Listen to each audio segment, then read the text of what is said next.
মমতা বন্দ্যোপাধ্যায়, অভিষেক বন্দ্যোপাধ্যায়, তারা তাদের কাছেই আমাদের শিক্ষা, সবকিছু দীক্ষা সেখান থেকে আমাদের পাওয়া।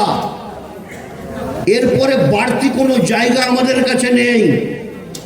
এটাই হচ্ছে তৃণমূল কংগ্রেস। আমি গতকাল বনসঙ্গ অঞ্চলে যে কথা বলেছি, জিন্দাবাদ মমতা বন্দ্যোপাধ্যায়, অভিষেক বন্দ্যোপাধ্যায় ছাড়া কারো নামে হবে না। একজন বক্তব্য রাখার সময় নুরুল ইসলাম জিন্দাবাদ বলতে আমার খুব খারাপ লেগেছে, কিন্তু বক্তব্য রাখছিল বলে আমি ওকে থামাতে পারিনি। আমি অনুরোধ করব ভাই, এই দুটি মানুষ ছাড়া আর কারো নামে কোনো জিন্দাবাদ হবে না। যদি তৃণমূল কংগ্রেস প্রকৃতভাবে করেন, মমতা বন্দ্যোপাধ্যায়, অভিষেক বন্দ্যোপাধ্যায় জিন্দাবাদ ছাড়া এ কথা আর কারো নামে জিন্দাবাদ হবে না।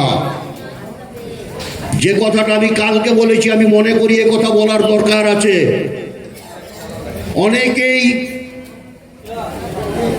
অমুকের লোক তমুকের লোক এই সমস্ত বলে আখ্যায়িত করা হয়।